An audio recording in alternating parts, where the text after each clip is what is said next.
Hello hello. हाँ hello. महाराज, गुरु महाराज की जय हो। आप कीजिए हो। नहीं, गुरु महाराज की जय हो। गुरु महाराज, ये पूछना है मुझे कि हनुमान जी जब 100 योजन समुद्र लांग के लंका पहुंचे थे माता सीता का पता लगाने के लिए, तो कहते हैं कि 100 योजन गए थे, मगर जो समुद्र रामेश्वरम से लंका की जो राम सेतु की लंबाई है वो 50 किलोमीटर की है। फिर से एक बार बताना। जो हनुमान जी लंका से हनुमान जी 100 योजन का समुद्र लांग के लंका पहुंचे थे। 100 योजन का समुद्र लांगा था राम हनुमान जी सेतु ने। तो भैया बाद में बंधो, हनुमान जी तो पहले ही उड़ के गए। नहीं, जरूरी। अच्छा सुनो उत्तर। हाँ जी। बहुत शास्त्रों को बहुत लॉजिक का उत्तर सुनो। हाँ जी। सीमाएं लगातार घट रही हैं। गंगा जी का बाढ़ वो पाठ पहले बहुत लंबा था, लगभग 1 किलोमीटर का व्यास था। अब घट करके मात्र जो है 100 मीटर भी नहीं बचा। 1000 मीटर का व्यास था, वो 100 मीटर भी नहीं बचा। लगातार सीमाएं घट रही हैं। वैसे ही समुद्र की सीमाएं भी, अगल बगल में रेत पड़ रही है, अगल बगल में बहुत ज्यादा कंस्ट्रक्शन भी हो रहे हैं, लगातार पानी का भूगोलिक परिवर्तन भी बहुत ज्यादा हो रहा है। भूगोलिक परिवर्तन भी पृथ्वी पर अनेक हुए हैं, अनेक प्रकार के हुए हैं। कभी चक्रवात के कारण हुए, कभी तूफान के कारण हुए हैं, कभी भूकंप के कारण हुए हैं, कभी किसी ज्वालामुखी के कारण हुए हैं, कभी समुद्र के अंदर भी बहुत सी गतिविधियां चलती रहती, उसके कारण। पहला कारण तो ये है, इस कारण से छोटा दिखाई पड़ता। दूसरा कारण, हनुमान जी जहां राम सेतु है वहां से नहीं गए। जहां राम सेतु है वहां से हनुमान जी नहीं गए। वहां तो राम सेतु बाद में निश्चित किया गया कि कम कहां से पड़ेगा, जहां से पुल बनाया जाए, क्योंकि भाई साहब तो डायरेक्ट चले जाते हैं। नहीं, हनुमान जी तो है ही। हनुमान जी तो डायरेक्ट चले जाते हाँ, थे। तो ये निश्चय किया गया कि कम कौन सी जगह होगी जहां से कम लंबाई का पुल बनाया जा सके और हम पूरी सेना को लेकर पार किए जा सके। ये 2 कारण। गुरु जी महाराज की। बाकी तुम्हें चलना हो तो बताओ। आपकी कृपा हो तो।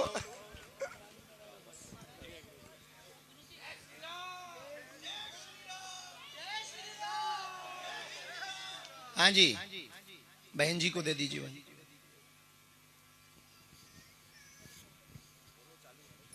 महाराज की जय हो। सीताराम। मेरा कुछ अपने में प्रश्न है महिलाओं के लिए। एक्चुअली जैसे हनुमान चालीसा जब हम करते हैं तो कुछ लोग कहते हैं कि बजरंग बाण नहीं करना चाहिए और कुछ लोग कहते हैं कि करना चाहिए।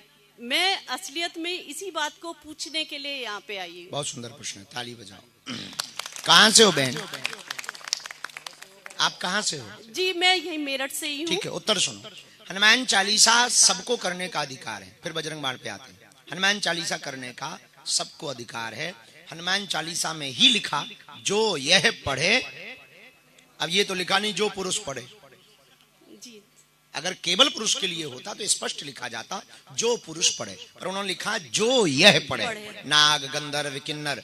पर बजरंग बाण पर हमारा जो निजी मत है वो हम आप पे थोपना चाह रहे हैं। संत या शास्त्रोक्त तो मत नहीं, हमारा निजी मत ये है कि बजरंग बाण में हनुमान जी को शपथ दी जाती है। जी। सत्य शपथ करुणा निधान की। जी जी। तुम्हें राम जी की सौगंध है, जानकी माता की सौगंध है, हमारे कार्य करवा देना। हमारा निजी मत है कि हम जिससे प्यार करते हो उसे कसम देने की क्या जरूरत है। तो जब तक गले तक कोई बात ना आए, अति आवश्यक ना हो, तब तक बजरंग बाण नहीं पढ़ना चाहिए। पर कोई ऐसी परिस्थिति बन गई कि अब कोई सुन नहीं रहा, हनुमान चालीसा काम नहीं कर रहा, तब बजरंग बाण पढ़ करके हनुमान जी तक अपनी पुकार पहुंचानी चाहिए। जय गुरु जी की जय। गुरु और किसी भी माताओं को पढ़ने में कोई अपराध नहीं है। हनुमान जी की पूजा पुत्र रूप में, पिता रूप में, भ्रातृत्व रूप में पूर्ण रूप से माताएं कर सकती हैं पवित्र दिनों में। धन्यवाद गुरु जी। एक और इस भी थोड़ा सा आगे है कि कहते हैं कि बजरंग बाण सिर्फ मंगलवार और शनिवार को करना नहीं। परेशानी दिन देख के थोड़ी आती है।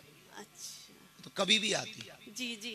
अब हम कह दें कि हम तो भाई केवल हमारी शक्ति मंगलवार शनिवार काम करती है, तब मान लो बाकी बीच के दिनों में काऊ को भूत लग जाए, तब 6 दिन भूत इंतजार थोड़ी करेगा।